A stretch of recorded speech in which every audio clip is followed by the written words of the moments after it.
Selamat petang, salam sejahtera. Bongkar jangan tak bongkar, bongkar sampai turun deh.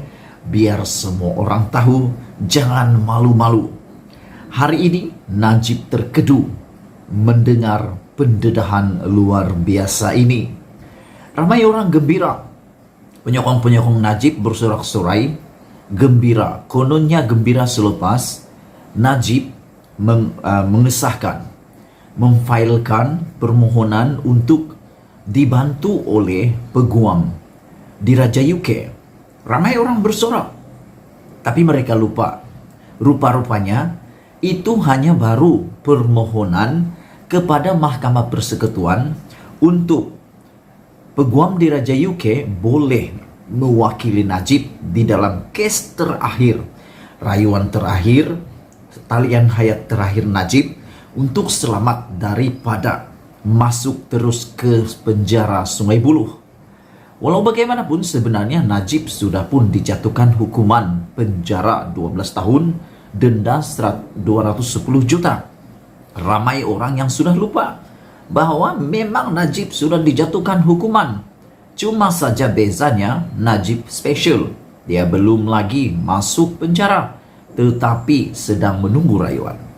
Ramai bersorak-sorak, tapi lupa. Rupa-rupanya di dalam sorak-sorai itu, Najib sebenarnya di dalam mulut buaya, mulut singa yang sedang mengaum, dan aku pikir Najib akan menangis pula. Rupa-rupanya kita sangka panas sehingga ke petang. Rupa-rupanya hujan di tengah hari.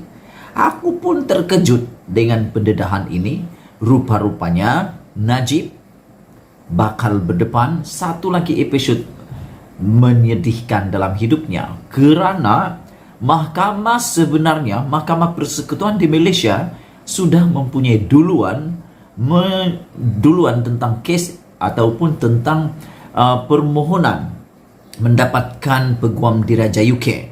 Rupa-rupanya Mahkamah Persekutuan Malaysia pernah menolak permohonan untuk perayu diwakili oleh peguam di Raja UK. Mahkamah pernah tolak peguam di Raja UK wakili perayu. Persoalannya petang ini, ulasannya petang ini, bagaimana nasib Najib? Adakah duluan ini ataupun isu kes yang dahulu itu mempengaruhi Mahkamah Persekutuan untuk meluluskan permohonan untuk Najib mendapatkan khidmat peguam di Raja England. Permohonan peguam di Raja England atau Queen's Counsel QC Jonathan James Laidlaw untuk mewakili Datuk Seri Najib Razak tidak akan diluluskan secara otomatik. Ingat, ulang sekali lagi, share video ini, jangan kau skip.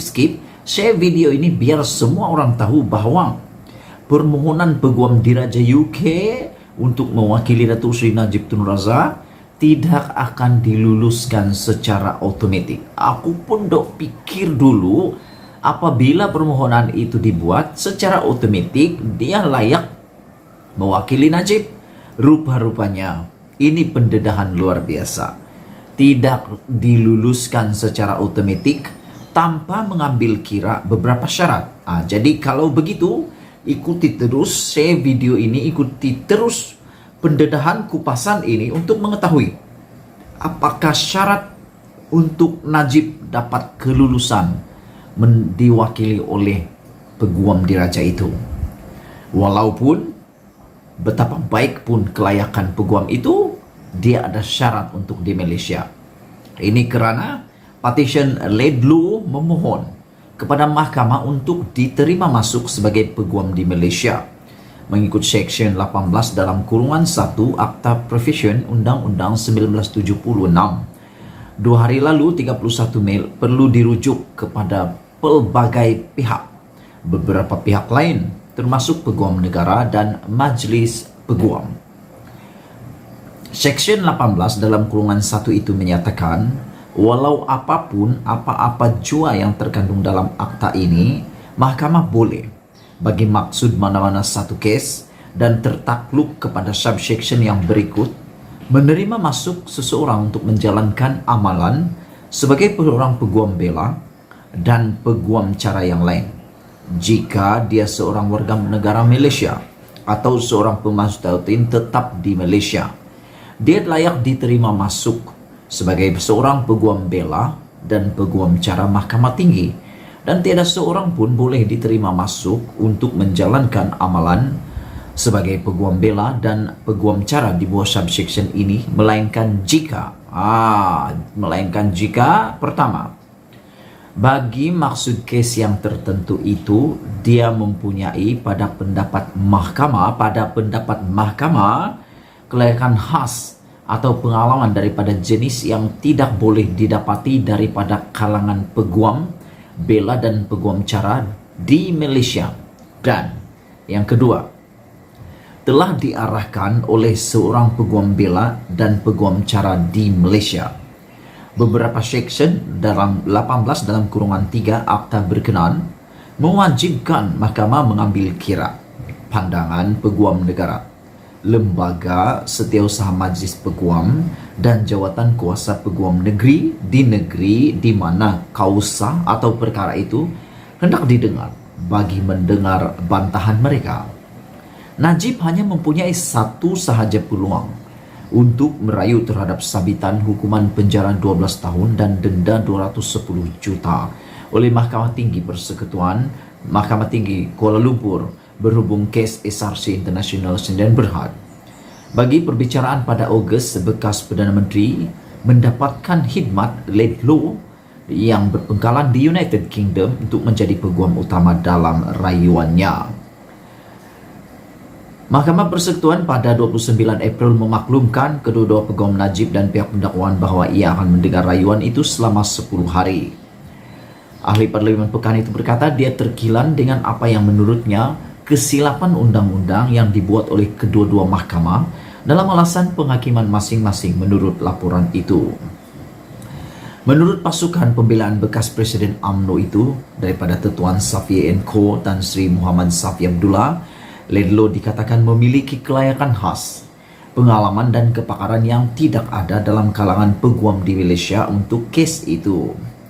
Salah satu sebab permohonan Ledlo dinyatakan ialah akan melibatkan isu-isu serius, kompleks dan atau novel berkaitan beberapa cabang undang-undang jenayah dan sivil, amalan dan keterangan, hak perlembagaan perayu, pengendalian proceeding oleh pihak pendakwaan, dikasih kes jenayah oleh Mahkamah Perbicaraan dan pentadbiran sistem keadilan jenayah.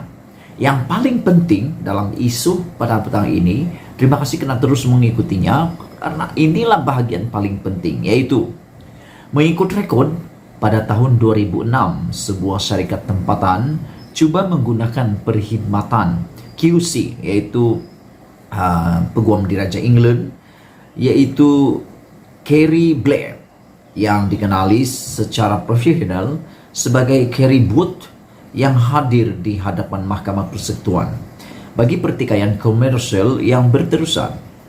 Booth juga merupakan isteri kepada bekas Perdana Menteri Britain Tony Blair. Badan-badan institusi seperti Jabatan Peguam Negara, Majlis Peguam Malaysia dan Jawatan Kuasa Peguam Kuala Lumpur kemudian mengambil pendirian bersatu untuk menentang permohonan Booth. Walaupun mahkamah mengiktiraf kelayakan Booth sebagai QC terkemuka yang mengkhusus dalam Undang-Undang Awam, Pentadbiran dan Undang-Undang Komersial, mahkamah juga bertanya bagaimana Booth akan dapat membantu dalam kes itu kerana dia tidak terlibat semasa peringkat perbicaraan. Mahkamah juga menyatakan bahawa adalah tidak benar bahawa tiada peguam bela dan peguam cara tempatan yang berkualiti dan dalam kalangan 12,000 daripada mereka di Malaysia yang mempunyai kelayakan dan pengalaman yang sama.